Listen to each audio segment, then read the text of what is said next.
Kung imo mamatikdan, usahay sa presentation, sa uban, gipag-away ang balaod o ang grasya. Ang muuban mo present nga ang balaod kuno, kaniadto sa Old Testament, mautoy paagi sa Ginoo apan ining bag-o kuno nga mensahe dinhi na sa grasya. Ang uban ilang gipag-away ang balaod. Matod sa uban nga dili matuman ang balaod, busa gihatag ang grasya.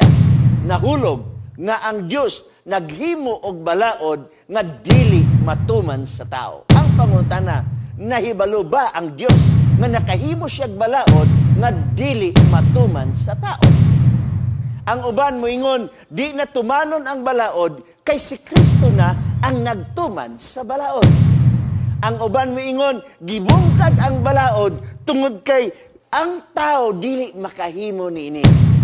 Kinitanan atong tun-an nini nga kagabion.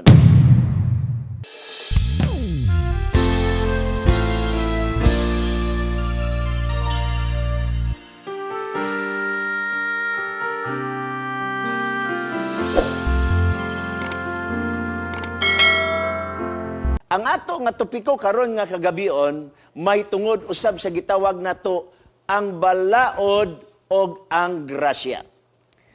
Unsa man ang pagsabot sa Seventh-day Adventist mahitungod sa balaod o grasya pinaagi sa mabasa sa balaan kasulatan. Sa makadaghan mga pinangga makadungog kamog mga isyu.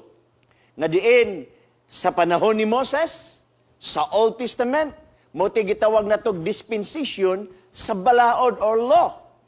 Apan sa panahon sa New Testament, mauna kuno ni ang panahon sa grasya. Kung imo mamatikdan, usahay sa presentation, sa uban, gipag-away ang balaod o ang grasya. Ang muuban mo present nga ang balaod kuno, kaniadto sa Old Testament, mautoy paagi sa Ginoo apan ining bag-o kuno nga mensahe dinhi na sa grasya. Ang uban ilang gipag-away ang balaod. Matod sa uban nga dili matuman ang balaod, busa gihatag ang grasya. Nahulog nga ang Dios naghimo og balaod nga dili matuman sa tao. Ang pangutana, nahibalo ba ang Dios nga nakahimo siya balaod nga dili matuman sa tao? Ang uban moingon, di na tumanon ang balaod kay si Kristo na ang nagtuman sa balaod. Ang uban moingon, gibungkag ang balaod tungod kay ang tao dili makahimo niini. Kinitanan atong tun-an nini nga kagabion. Pangutana, unsa man ang sakto nga pagtulunan sa Seventh-day Adventist? Ako moingon mga pinangga, ang Seventh-day Adventist saved by works. Tinod ka? Ang Seventh-day Adventist saved by works. Works of Jesus Christ. Dili works sa tao. Buhat ni Jesus Christ. So atong sugdan nini kagabion ang ato nga panagtuon. Mogamit ko og mga libro, mga pinangga nga dili iya sa Seventh-day Adventist aron atong masabtan nga ang theology sa Seventh-day Adventist nga naa sa balaan nga kasulatan giaprubahan sa ubang mga dagko nga mga libro nga dili iya sa Seventh-day Adventist.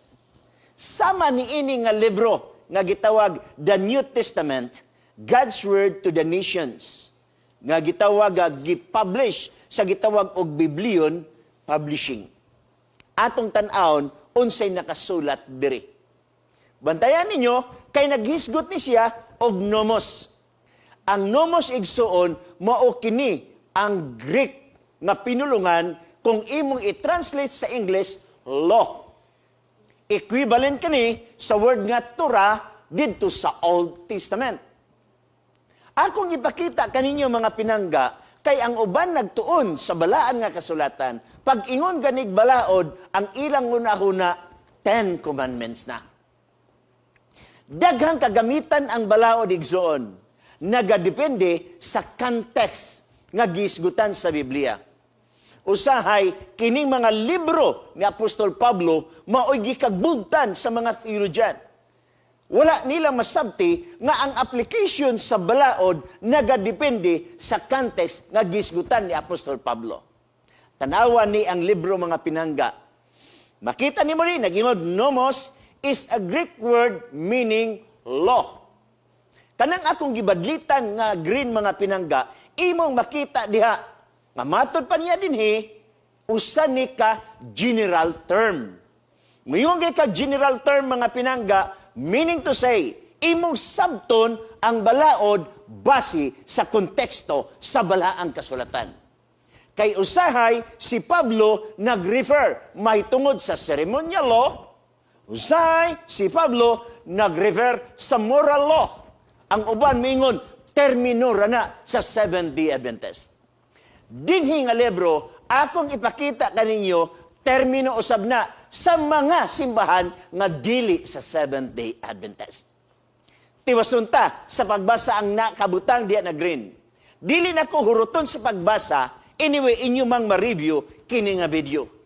Nakalati dinhi sa maong libro na ay daghang kahulugan. 1, 2, 3, 4, 5, 6, imong makita lain-lain nga kahulugan. Mupudyot lang ko sa pipilan ini. Balaod, matod pa niya dinhi. Pentateuch.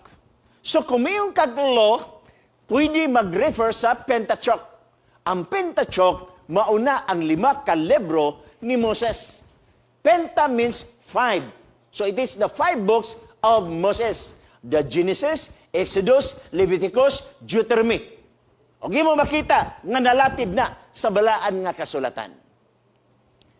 Law, nomos sa Greek, or Torah sa Hebrew, nag-refer usab sa tibuok nga Old Testament.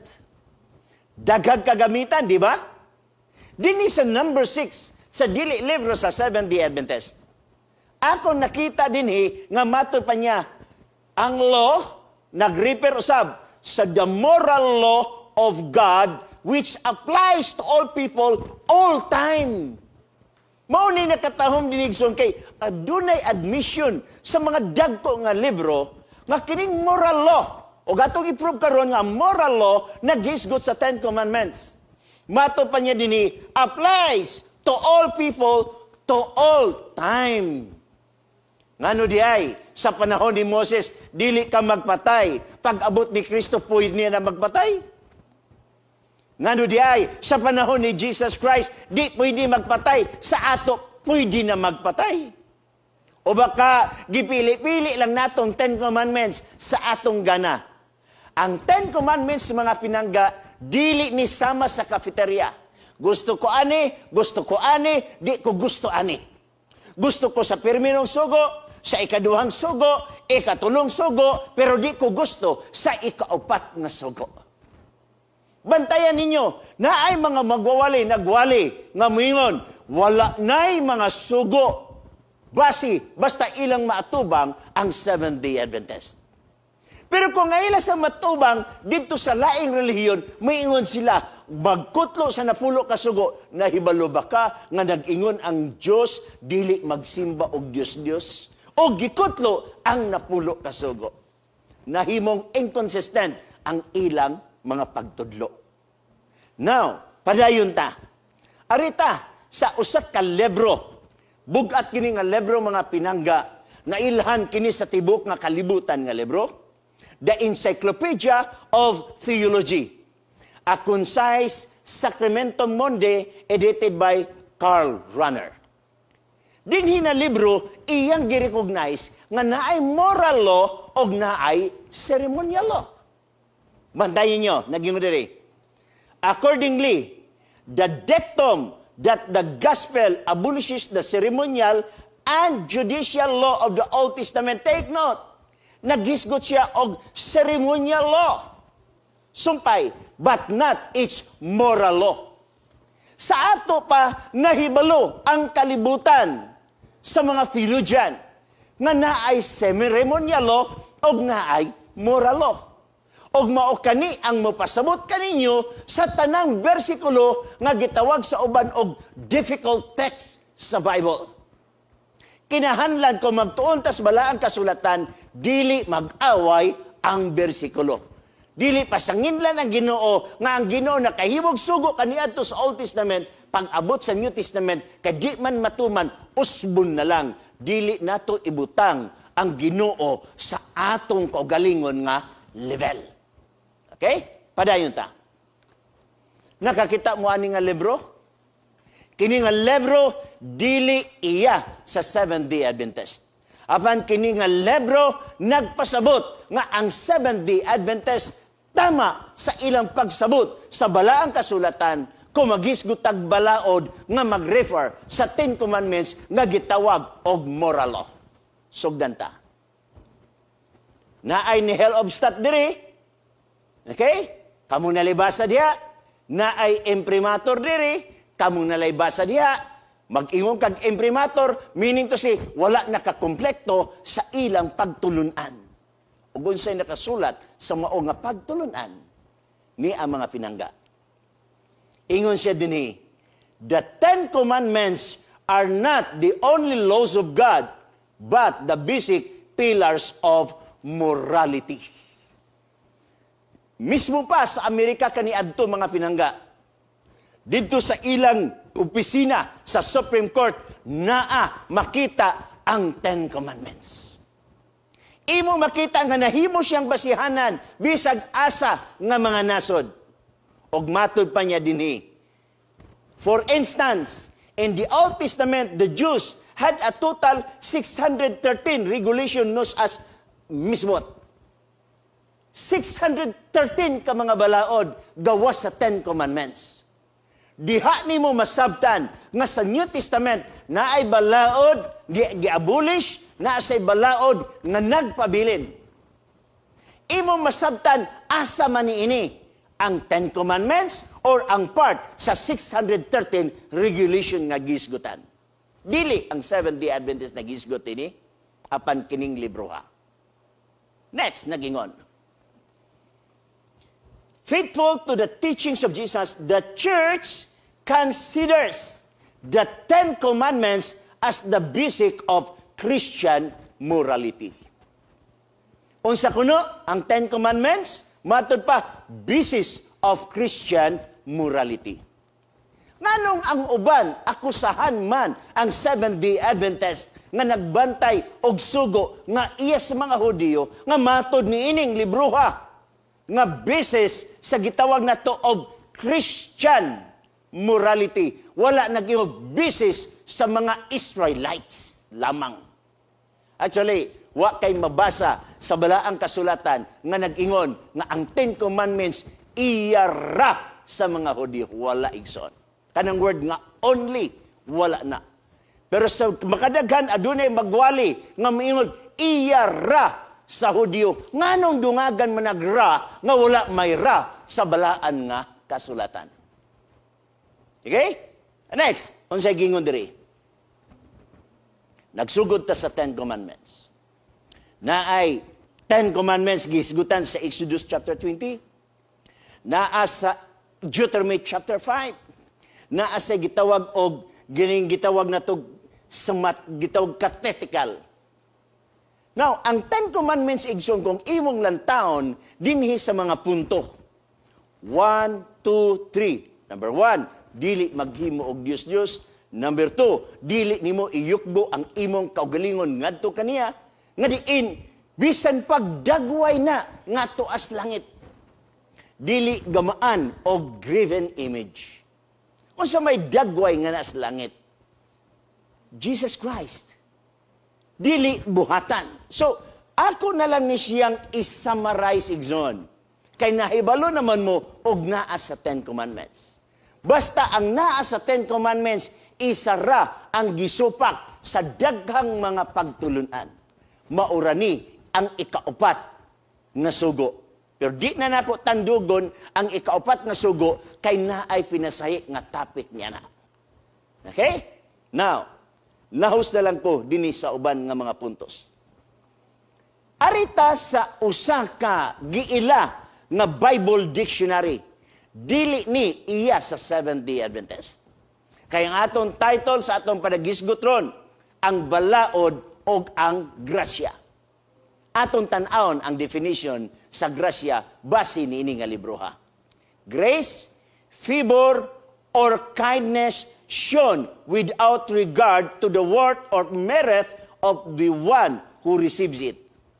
Sa ato pa, imong masabtan nga kining grasya gihatag sa Dios, wala palita, wala gibaligya, o wala hagoi. Nga abay bersikulo nga mulaban niini nga definition. Sa unsa man nga paagi ang tao maluwas. Atong lang taon igsoon, sa unsa nga paagi ang tao maluwas. Tanaw na to ha. For by grace, you have been saved through faith, and that not of yourselves, it is the gift of God. Tungod sa grasya, kamo naluwas, saved with ed. Past tense.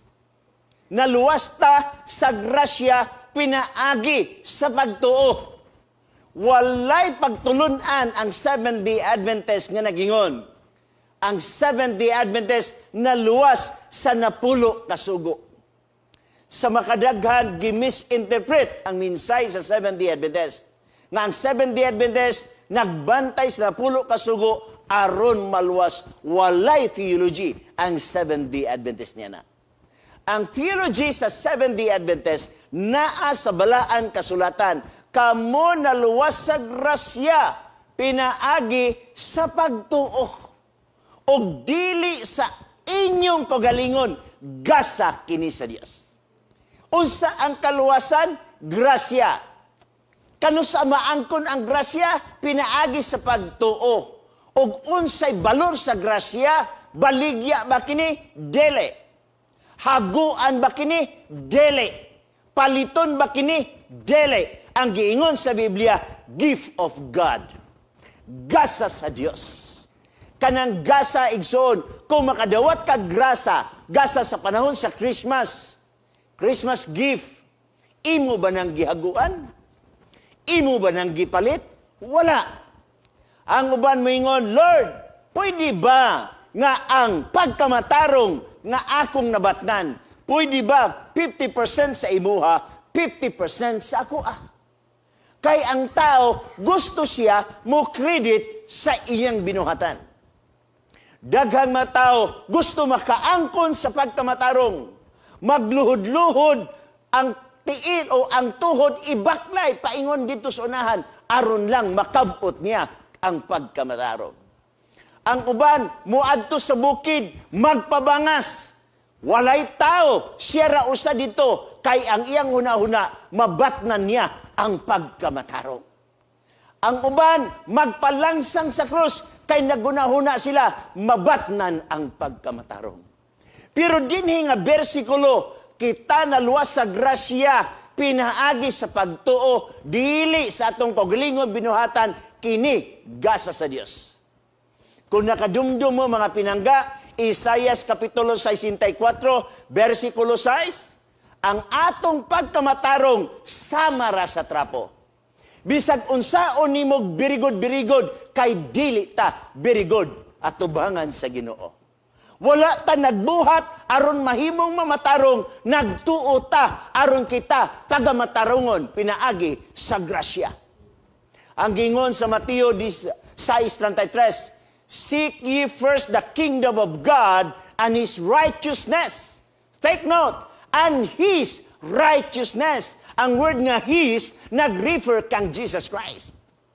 Sa ato paigsoon, ang righteousness, dili mabatnan sa bisan kinsa, diha lang mang kang Jesus Christ. Wala mamatarong ang Seventh-day Adventist kay nagbantay sa napulo kasugo.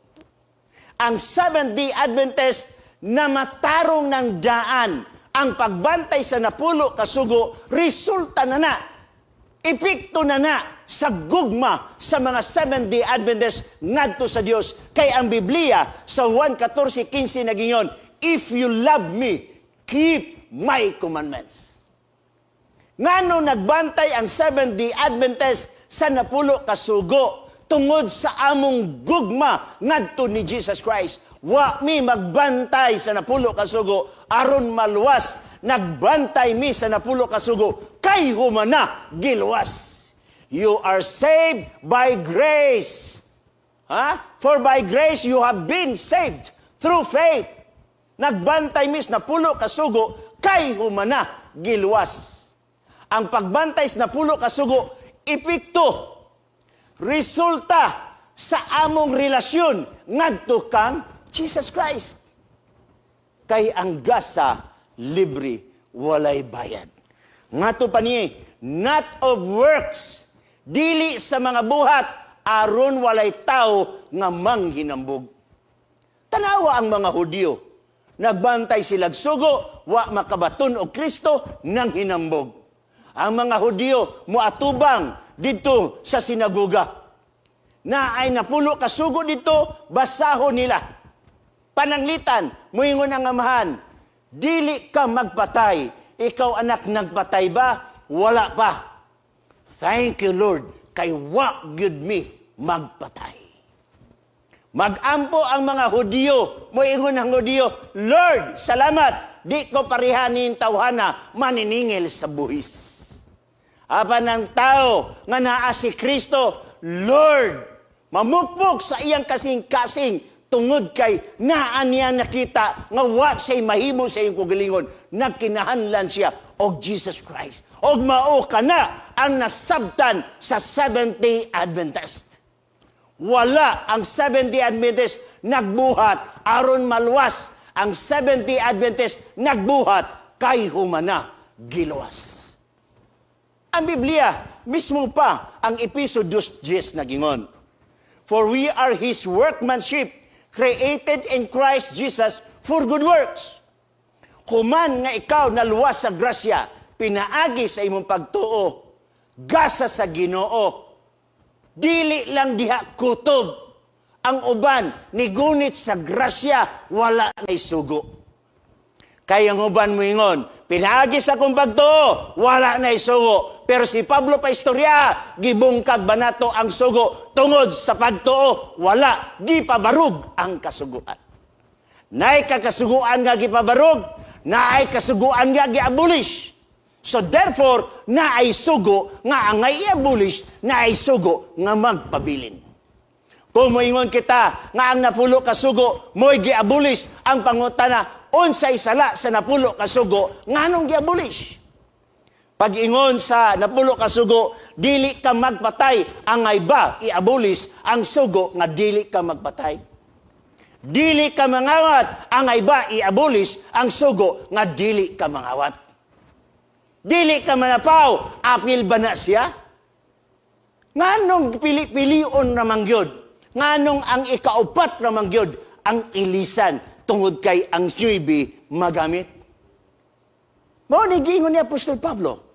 Next, napay usap na punto. Si Kristo nagingon siya. Ayaw mo paggunahuna. Nga mianhi ako aron sa pagbungkag sa kasuguan. O sa mga propeta. Ako mianhi dili sa pagbungkag apan sa pagtuman. Naay sugo nga gibungkag, naasay sugo nga gituman. Pero wala na nangutan ang uban, unsa nga sugo ang gibungkag o unsa nga sugo ang gituman. Kay suginlan ko mong kamo mga pinangga, atong gibasa nga na ceremonial law, mga balaod nga adunay mga tulumanon, sa mapananglit kung ang tao makasala, magdala siya sa karniro, kuhaan sa dugo, iwisit didto sa mao nga sanctuaryo, kay nagsimbolo nga adunay Kristo mamatay. Sa dihang si Kristo namatay, nawala na to nga mga kasuguan. Naapil ba ang napulo kasugo? Next, atong naon-naon. Niya na say usa ka objection nga nagingon sa Roma 2:13 nga diin ang pagamatarungon kadtong nagtuman sa sugo. Whereas sa pikas na sad nga gigamit, nagingon, nahibalo kita nga walay tao nga pagamaturungon, nagi sa buhat sa kasuguan. Daghan wala kayong makasabot, unsay buot ipasabot, sa buhat, diha sa balaod. Kung imong lantawon igsuon, si Paul nagagamit niya na nga mga ideya. Refer niya adtong mga tao nga gusto magbantay sa sugo kay gusto maluwas. Ang Seventh-day Adventist wala niya na nga ideya ha. Nga nagbantay sugo aron maluwas. Ang Hudiyo naa niya na.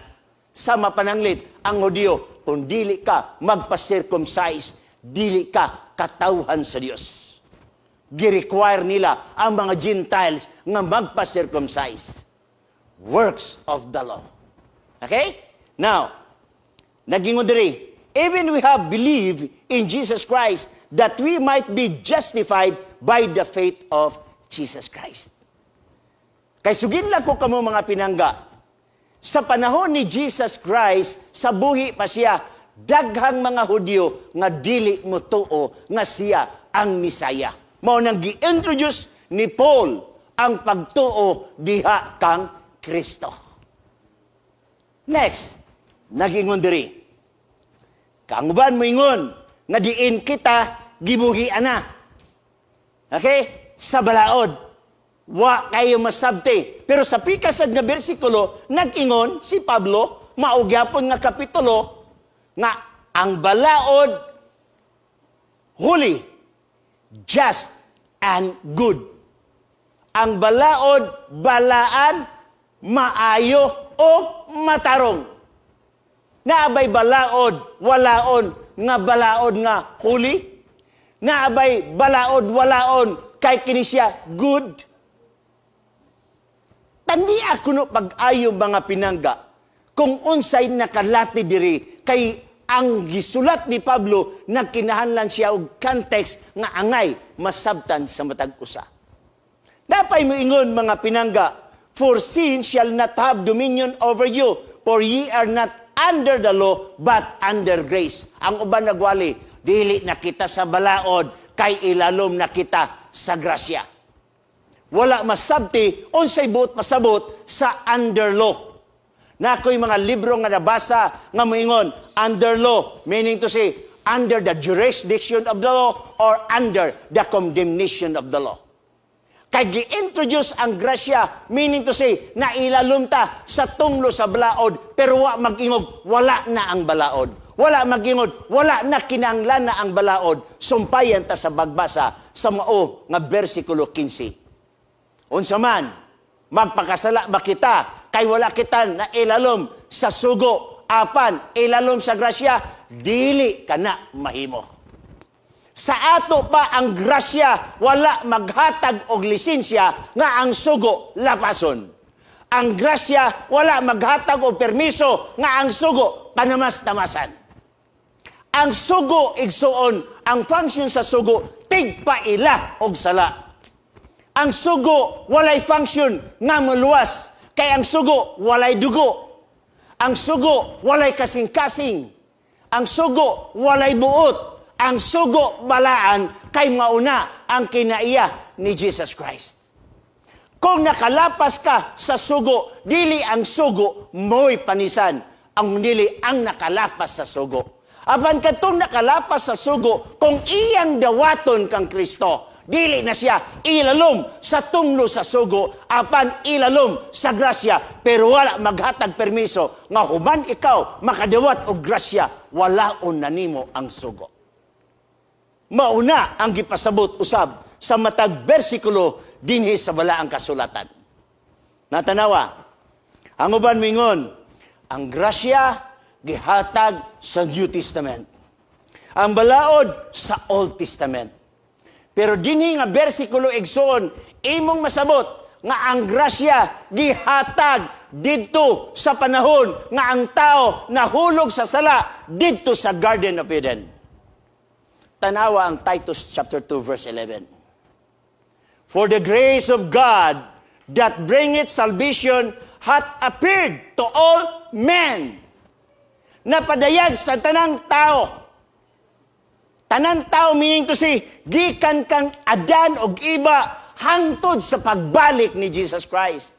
All men, wa magyog few, some, kundili all. Meaning to say, gikan sa Old Testament ngadto sa New Testament. So walaon ka ng huna-huna nga ang balaod, Old Testament, sa New Testament, grace, kay ang grace, dito nandaan, pagkahulog sa tao, sa sala.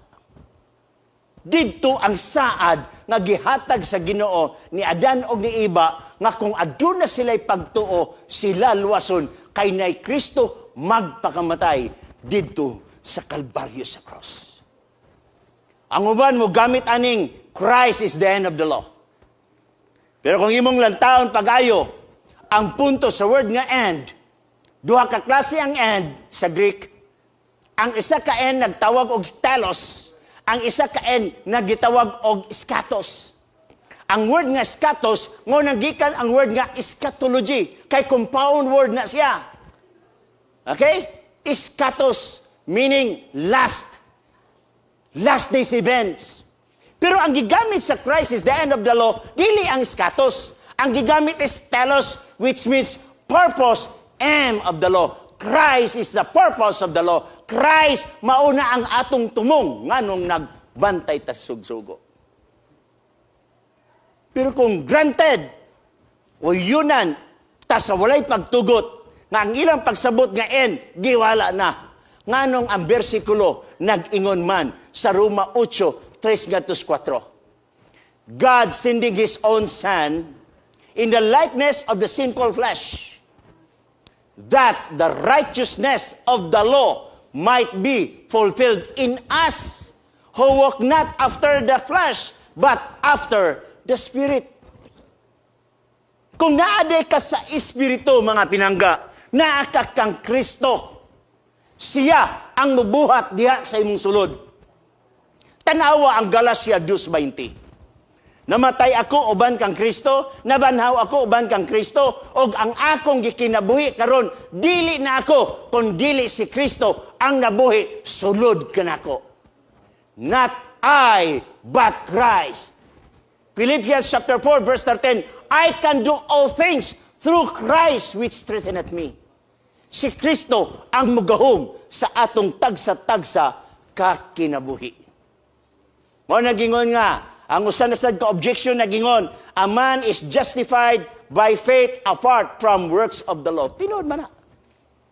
Gimatarong ta, pinaagi sa pagtuo, dili tong buhat sa balaod, katong mga pagpaning kamot nato, katong mga pamaagi nga nagtuman ta sa sugo aron maluwas kay maunay ideya sa mga Hudyo. Pero tanawang sa kabersikulo nagingon, importante ba ang sugo? Unang Korinto, 7:19, neither circumcision counts for anything nor uncircumcision, but keeping the commandments of God. Take note, keeping the commandments of God. Hinumdumi, ang Diyos mo'y nagbuhat sa napulo ka sugo. Ang Diyos mo'y nag-introduce sa grasya. Unsay buhit pasabot, ipag-away sa Diyos ang duha? No, wala lang masabti sa uban. Ang grasya, igsoon, so ginlang ko kamo, didto pa na sa Old Testament. Atong giba sa bag-ulang, ang Tito 2:11. Ang uban mo ingon nga, ang righteousness, diha ra sa New Testament, no, sa Old Testament, pagyapon na. Jeremiah 23:6, the Lord our righteousness. So, ang theology sa saved by grace na sa Old Testament. Wala na, gikan sa New Testament. Si Pablo, nakasabot lang siya sa theology about sa salvation. Nga gikan sa Old Testament, iyang gi-introduce pagbalik dinhi sa New Testament. Ang uban mo ingon nga, good news dinhi sa New Testament or gospel, daan na sad na sa Old Testament pa. How beautiful upon the mountains are the feet of the one bringing good news. Old Testament pa na kaniadto mga pinangga. Ang uban, ang pagtuog gi-introduce sa New Testament, wala sa Old Testament, dugay rasad na, dito pala sa Old Testament. Tanawan ninyo Habakkuk 2:4. Behold, his soul which is lifted up is not upright in him, but the just shall live by his faith. Naanaday ang pagtuo sa Old Testament ma. Aro ayaw mapagtuo nga ang faith gi-introduce sa New Testament uli sa napulo kasugo kay ang faith diha nandaan sa Old Testament pa. Tanaw na to. Ang theology sa Biblia nga nakatunan sa Seventh-day Adventist. Christ's righteousness is imputed to me means ang righteousness gahom gikan sa gawas, gikan sa Dios, nagtrabaho sulod nato. His life is counted as my life. Si Kristo ang tanan sa tanan. Si Kristo mupuyo sa atong kasing-kasing. Revelation chapter 20, 3:20 nga nagingon, ako manuktok sa tagsa-tagsa kaninyo, kung adunay mo abri, musulod ako og makigkaong uban kaniya. His good deeds are counted as my deeds. Ang binuhatan ni Kristo, maoy nakapaluwas ka nato. Maoy naghatag og garantiya sa atong kaluwasan. Ang iyang pagkamaayo, maoy nakredit sa matag usa ka nato kay ang pagkamatarong diya kang Kristo gisulob niya sa matag usa ka nato. Seek ye first the kingdom of God and His righteousness. His death is counted as my death. Namatay si Kristo, patay usab ako sa sala. Nibanhaw si Kristo, nihawas ko gikan sa tubigon nga dapit. O dili na daan pagkatao ang nabuhi, kundili ang bag-ong pagkatao. Mo ni gitawag og born again. Katapusan, sanctification. Kay sugin lang ko kamo sa theology sa balaang kasulatan nga nakatunan sa Seventh-day Adventist. Una sa tanan, gi-justify ta. Gimatarong ta ni Jesus Christ, mao nang gitawag og justification by faith. Human nga ikaw na matarong, na gitawag natog sanctification. Pag kinabuhi nga balaan, kuyog kang Jesus Christ. It is a linear process. Walay pagkatapos unto perfection. Mura og 10 nga lingin nga kinahanglan motubo ka into piso nga lingin. Sa sige nimong relasyon kang Jesus Christ, kinahanglan motubo ka sama sa baso nga lingin. Sige kag relasyon kang Jesus Christ, motubo ka sama sa lingin sa planggana. Walay undang. Pagkamatarong, kuyog diha kang Jesus Christ. Sanctification is Christ's work in us. Mabitang gingon dia, the fruit of the Spirit, bunga sa Espiritu, gugma, pagtuo, pagkamapailubon, kana, dili imo, gasa na sa balaang kasulatan. Busa ang Seventh-day Adventist nakasabot, nga mismo pa ang binuhatan sa tao. Sa mga Seventh-day Adventist, wala namo gi-credit sa among kagalingon, kundili bunga na sa balaan nga Espiritu. Nga naglihok sulod nato. Ang adunay kausaban sa gitawag nato og change of habits, change of desires, change of character. All these are fruits of righteousness. Tanan bunga sa Espiritu. Atong sumadahon mga pinangga sa pagtapos. Usbon ko, ang Seventh-day Adventist wala maluwas sa napulo kasugo. Wala magbantay ang Seventh-day Adventist sa napulo kasugo aron maluwas. Nagbantay ang Seventh-day Adventist sa napulo kasugo kay humana giluwas. Nagbantay ang Seventh-day Adventist kay maunay epekto sa among gugma ni Jesus Christ. Nag-ingon ang balaang kasulatan, Juan 14:15, if you love me, keep my commandments. Mga pinangga, kung tinuod ta na higugma kang Kristo, atong mahalon ang kinaiya ni Jesus Christ. Tungod kay ang Ten Commandments, expression na sa iyang kinaiya. Magmasinuntanon ta, musunod ta kaniya, kay nahigugma man ta kaniya. Busa nini kagabiyon, tuguti ako, nga mag-ampo alang kaninyo.